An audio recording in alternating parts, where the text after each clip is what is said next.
You know what's crazy, man? So after, okay, we know where I'm from and how I started. So I go to college or university, and I was arts always fascinated me because of the hip hop, the Indian dude who put me on hip hop. So I loved arts, and that's how I grew into art. So I wanted to be like a lawyer or some shit, but then one of my options was graphic designer, and I had no idea what that is. But I was like, fashion designer does fashion, and then a graphic designer designs graphics. Ooh, what's a graphic? Is it like the DVD logo? Like, I was fascinated. So I wrote down graphic design, and I got accepted for that. And I didn't understood what it entailed. So I went to the Durban University of Technology, and one of the subjects is visual communication. That's what I did in my higher learning.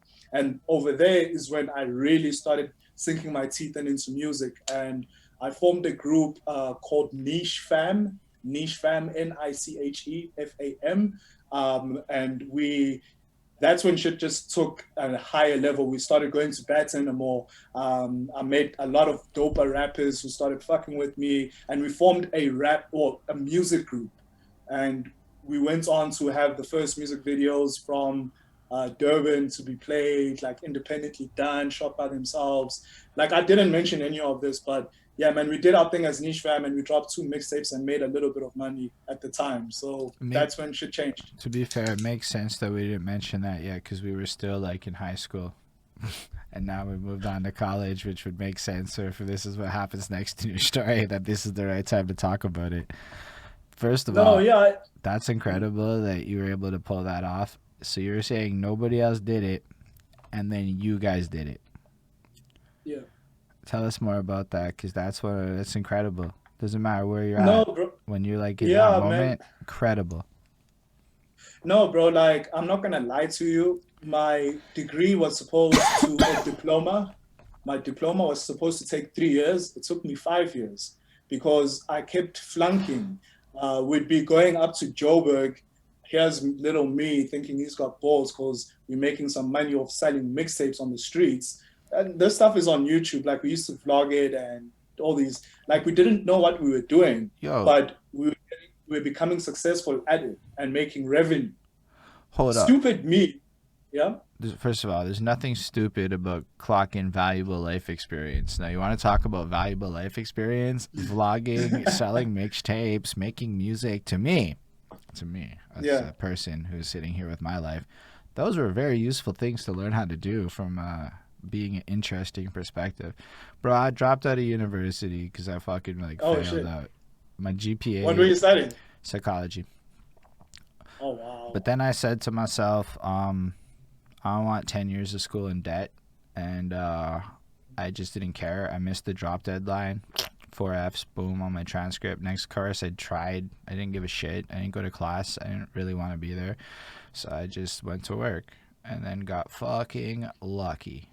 Mm, mm. Facts. Because, Who was funding your education? Was it self-funded or yeah, family or no, what? it What? was me and the shitty government situation. So what happened, a big thing that fucked me up actually is so I'll fill out this paperwork, and then the government's all like, based on the fact that my mom had a job, okay, we're gonna give you this much money for loans, which doesn't cover all of my books and shit, which fucked me up a bit. I was like, okay, your mom's supposed to pay you this much, but my mom lost her job, right?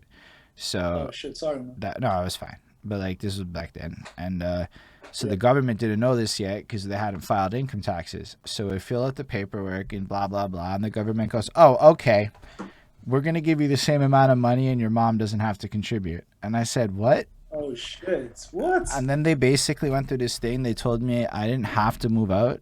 And because I chose to move out due to like environmental issues at home that I probably shouldn't go into, um, because I didn't have to, they don't give a Mm. shit. And it was my choice, so I fucked myself and out of better student loans and shit. And I'm like, oh, that's a real thing. And apparently, you're Oh not like shit. supposed to move out if you want student loans. And I'm like, oh, that's a thing. And yeah, so I just really lost interest in school, honestly, on some government bullshit. Like, why the fuck am I gonna try if like it's really like that? Fuck. It was really bro. like that. I spent more time trying to deal with this loan situation than I could give a shit about getting excited for school. Like, how do you get excited Hmm. for fucking frosh when you're like, I can't even afford fucking my books? No, I feel you, bro.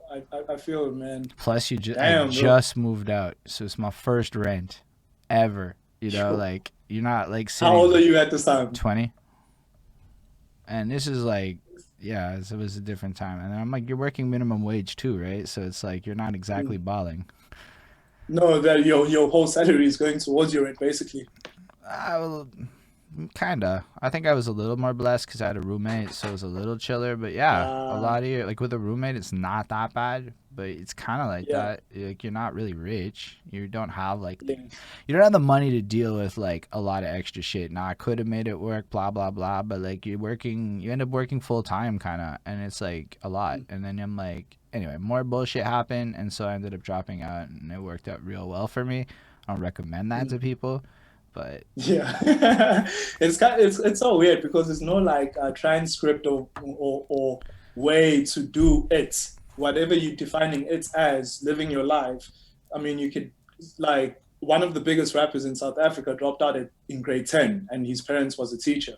Like in South Africa, if you don't have grade 12, you're pretty much deemed uneducated, you know? So I'm saying that to say to your point that sometimes the worst occurrence or what doesn't make sense at the time kind of helps you in the long term because it builds you and builds character. Like me failing as well, I failed 2 years of college. It may have looked like a waste, but I actually learned invaluable skills that I could never learn. That being fucked over by promoters, drinking late nights, not understanding what the fuck I'm doing, because I got to experience a little bit of what fame and the industry is and how they try to seduce you. It's really a real thing, like you're going to houses you don't know, and it's just very strange. I remember, dude, I was because this is what I was saying, stupid me. In the situation, there was three of us in the group, and we were using my personal bank account. So every single time we'd make money, we'd put it in my name. And I remember the end of the third year, I got a letter from the tax man, Uncle Sam, which is called SARS.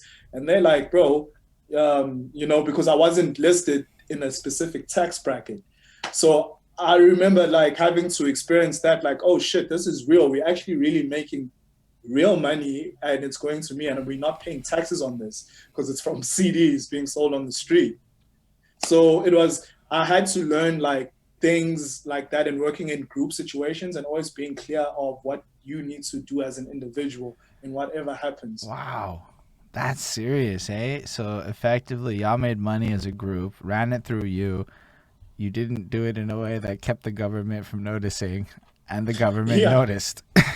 yeah, yeah, because it was like we were traveling and stuff. So all this stuff is self-funded, bro. So we we as much as it seems, but we weren't rolling in the streets heavy like that because we're just kids who look cool, who get fresh clothes and stuff like that. But we're not like what's the word? We can't walk around with the money under the bed type situation because maybe we'll go up to Joburg for 2 weeks, go grind it out and hustle and then come back because we got some shows or we linking up with people over there. So yeah, man, it was all interesting, but like check it out another time. It's a group called Niche Fam, NICHEFAM. And y'all, And is the yeah, man. vlog and stuff still available? Bro, it's all there, man. It's so My embarrassing. word. No, it's not. You're looking at it embarrassing the way I look at my old interviews and shit and cringe. It doesn't make them bad. It's just what we do when we look at our lesser selves as we perceive it and whatever. But honestly, dude, I think it's one of the most, it's incredible that you documented this period of your life, right? I was just talking yesterday to a guy who made a documentary and is like doing it in a movie premiere and shit in Montreal. And part of his ability to do that was because he spent a year documenting basically mundane shit in his world, like just Mm, what was important to him. I mean, it would be mundane to everybody else except for him and his passion for it. So if y'all are doing this and you're making money on it, like actual musicians, it's almost like proof. So that when you're later on rapping about selling mixtapes and shit on your 2018 shit, there's like proof you did this, and it's not yeah, fake. no, So it's kind of no, like at all. different than when other people say shit like that, and you're like, I mean, I believe you, But in your case, there's proof. That's fucking cool. But also the skill set of vlogging and putting your life out on blast like that. You're gonna tell me that doesn't help with the Twitch today? I think it does, and that's why I'm saying, bro, I'm so fucking like on it. Like I'm, bro. I've got no. You opened for well, Lil Wayne? Yeah, well, our group did at the time when he came to our city. Dude, it was the most insane thing. They came through with like 25. Remember, this is Lollipop Lil Wayne. Like, this is quite a 3 Lil Wayne. Bro, that guy came through with like 25 police car. Because we opened up for him. Oh, we got a music video where we're at the concert. Just type in niche fam spin around.